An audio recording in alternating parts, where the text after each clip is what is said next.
और 20 करोड़ मुसलमानों का सर इन्होंने शर्म से झुका दिया है।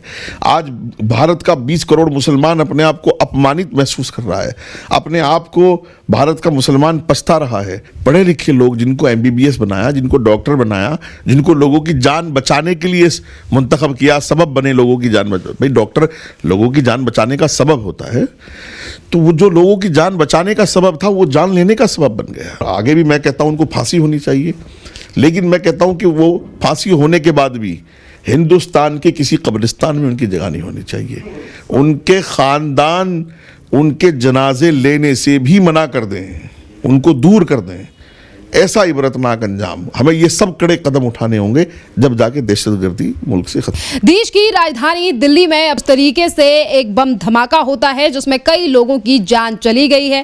केंद्र सरकार के द्वारा सीधे तौर पर इस बम धमाके को आतंकवादी घटना बताया गया है, आतंकवादी ब्लास्ट बताया गया है।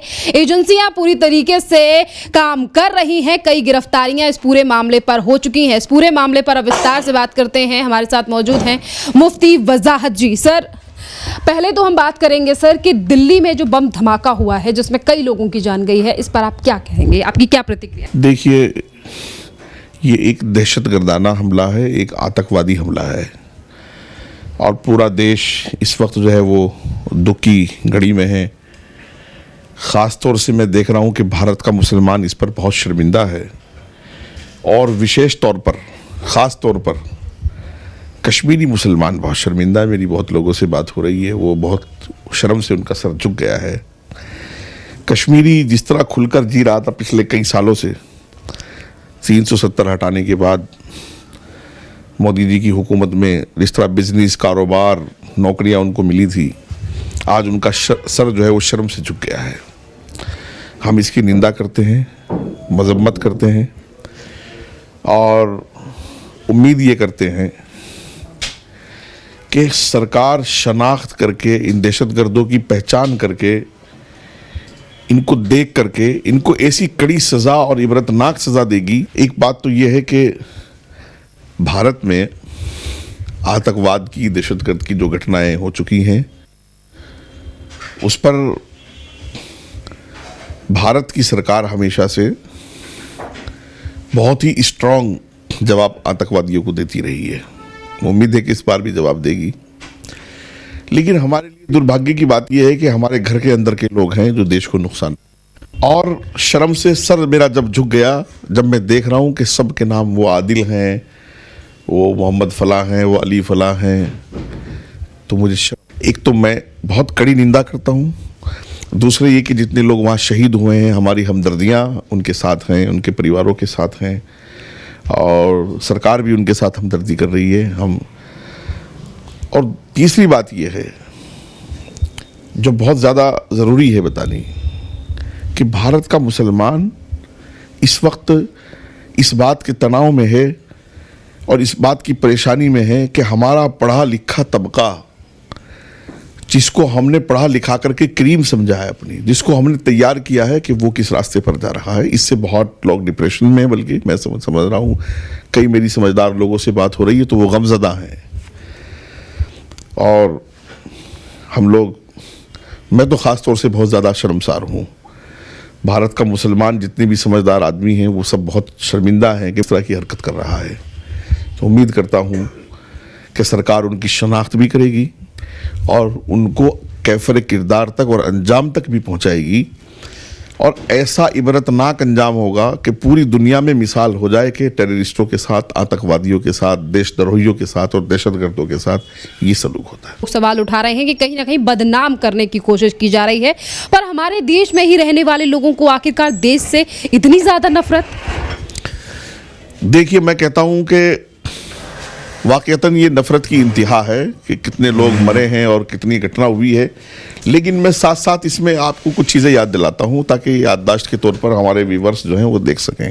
और ये जो घटना हुई है ना, ये अफरा तफरी में हो गई, ये एक आदमी फरार हो गया और घटना हो गई, वरना एजेंसियों ने, हमारी दिल्ली स्पेशल सेल ने, हमारी यूपी पुलिस ने, हमारी जम्मू कश्मीर पुलिस ने मेहनत करके आतंकवादियों का पूरा जाल जो है वो तकरीबन जकड़ लिया था और उनकी मेहनत है। वाकईतन उन लोगों ने बड़ा काम किया है देश को बचाने का। रही आपकी बात, वाकईतन ये नफरत की बात है लोगों की, ये नफरत ही तो इनको दहशतगर्द बना रही है। मैं हमेशा से कहता रहा हूँ, ये मुट्ठी भर लोग हैं, चंद लोग हैं, पूरे मुल्क में 1000 भी नहीं होंगे। सर इन्होंने शर्म से झुका दिया है। आज भारत का 20 करोड़ अपने आप को अपमानित महसूस कर रहा है, अपने आप को भारत का मुसलमान पछता रहा है। पढ़े लिखे लोग जिनको MBBS बनाया, जिनको डॉक्टर बनाया, जिनको लोगों की जान बचाने के लिए मुंतखब किया, सबब बने लोगों की जान भाई डॉक्टर लोगों की जान बचाने का सबब होता है, तो वो जो लोगों की जान बचाने का सबब था वो जान लेने का सबब बन गया। तो मैं इसलिए कह रहा हूं कि भारत के जो समझदार मुसलमान हैं, और 95% से भी ज़्यादा बड़ी तादाद ऐसी है मुसलमानों की जो इंतहाई अपने, जितने लोग मुझे इन 2-3 दिनों में मिल रहे हैं, हर किसी ने कहा मुफ्ती साहब बहुत शर्म आ रही है, बड़ा पछतावा है, और कैसे लोग हैं। मुसलमान इंतहाई अपने आप को शर्मिंदा महसूस कर रहा है। और कितनी मेरी कश्मीरियों से फ़ोन पर बातचीत हो रही है, जितने लोगों को मैंने, अच्छे लोगों को, अपने मुतल्लिकीन को, यार दोस्तों को फ़ोन किया, सब ने कहा मुफ्ती साहब इतना अच्छा कश्मीर और इतने हालात अच्छे, इतना टूरिस्टों का आना, क्या नज़र लगी कि उधर पहलगाम पर और उधर लाल किले पर।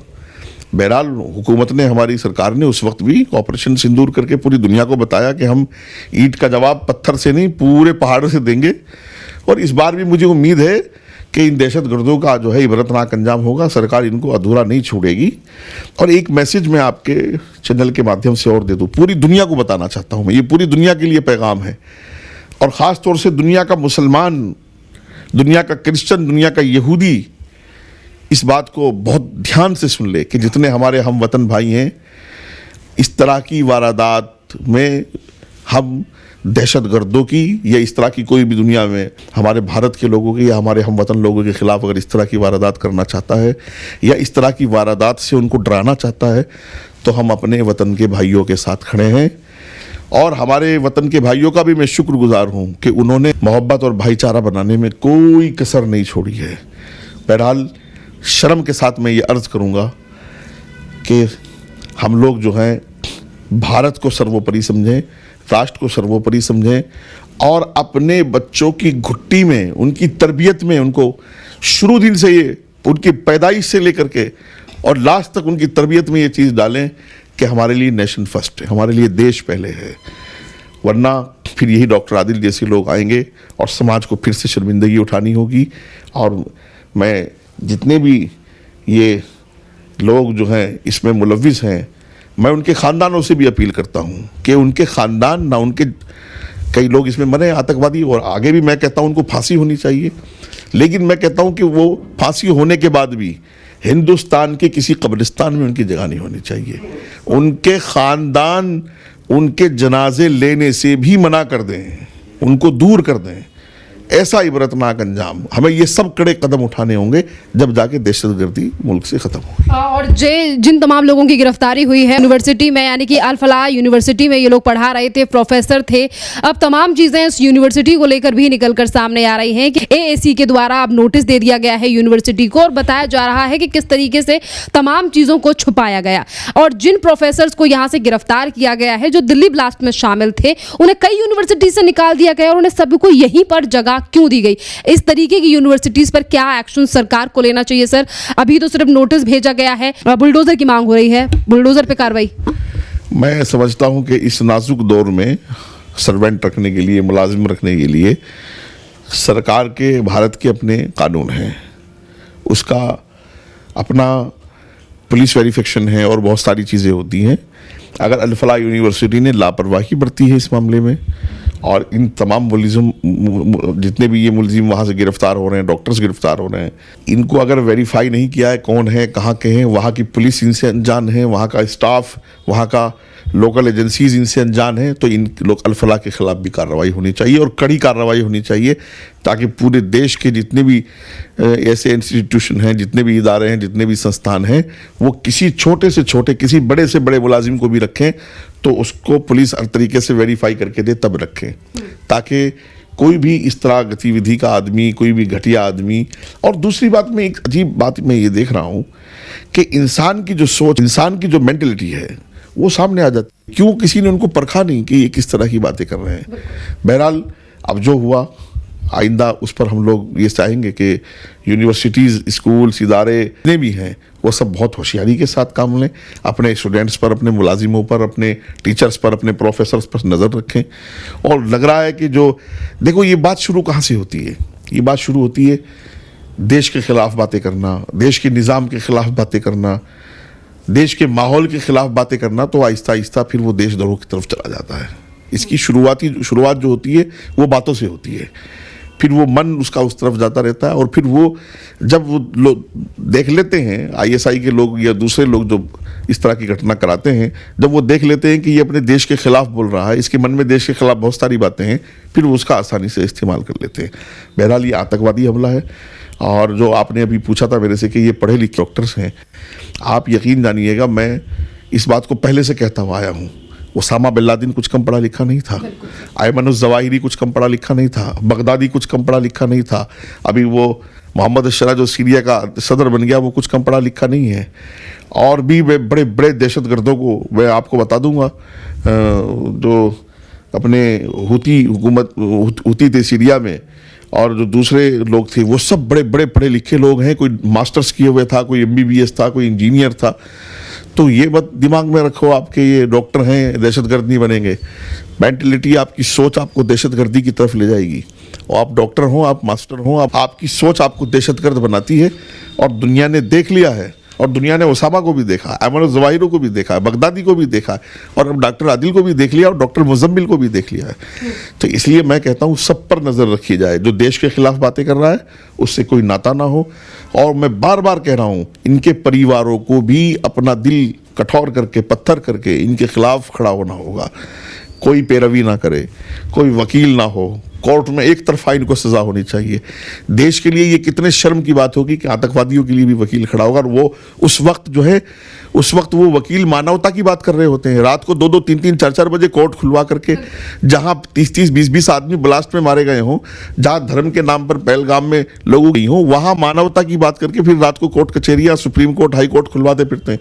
इसलिए मैं वकीलों को भी कहता हूं कि कम से कम ये एक ऐसी लाइन है कि एक ही सफ में हम लोग खड़े हो जाएं, वकील हों, जज हों, सब हों, कोई मुकदमा ना लड़ा जाए, एक तरफा सज़ा हो, और ऐसी सज़ा हो कि दुनिया में आतंकवाद की तरफ जाते हुए भी लोग सोचें, दहशतगर्द की। और मुझे मोदी जी बहुत स्ट्रांग है इस मामले में, हमारे गृह मंत्री अमित शाह जी बहुत स्ट्रांग हैं, हमारी सरकार स्ट्रांग है।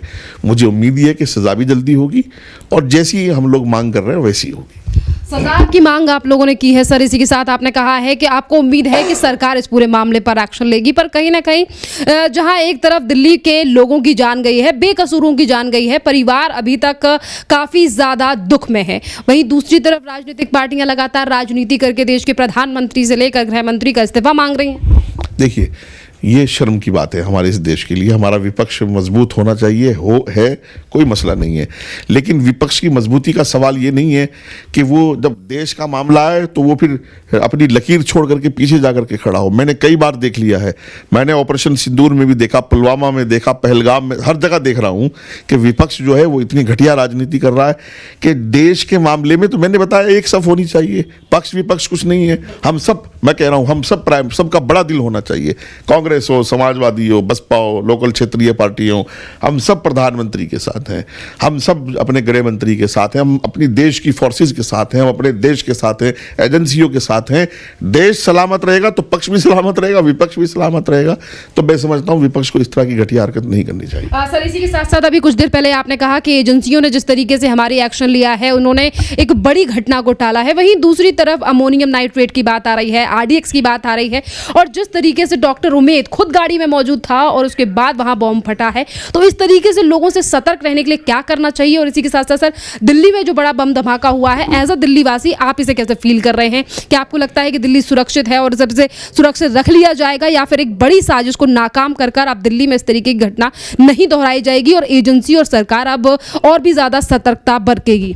देखिए, दिल्ली पहले भी सुरक्षित थी, बहुत लंबे ज़माने के बाद कोई घटना हो रही है, और दिल्ली बहुत भीड़ भाड़ की जगह है। मैं कह रहा हूँ कि ये बड़ी घटना होती और बहुत सारी होती, ये तो हमारी एजेंसियों की होशियारी से बच गई है। और हमारे जो देश के नागरिक हैं, मैं उनसे कहूँगा कि वो भी थोड़ा सावधान रहें, अपने आसपास नज़र रखें। वो बहुत भीड़ भाड़ का इलाका था जहाँ ये सब हुआ है। बहरहाल फिर मैं एक बात दो बातें फिर अर्ज करूंगा कि मरने वालों के साथ हमारी हमदर्दियां हैं, शहीद होने वालों के साथ हमारी हमदर्दियां हैं, और दूसरे ये है कि दहशतगर्दों को अंजाम तक पहुंचाया जाए, और तीसरा ये कि हम आपस में प्यार मोहब्बत भाईचारा बनाए रखें, और चौथा जो सबसे इंपॉर्टेंट पैगाम है पूरी दुनिया को कि हम अपने हम वतन भाइयों को डरने नहीं देंगे, हम उनके साथ खड़े हैं, कोई भी वारदात होगी हम उसकी सख्त मुखालफत करेंगे, निंदा करेंगे।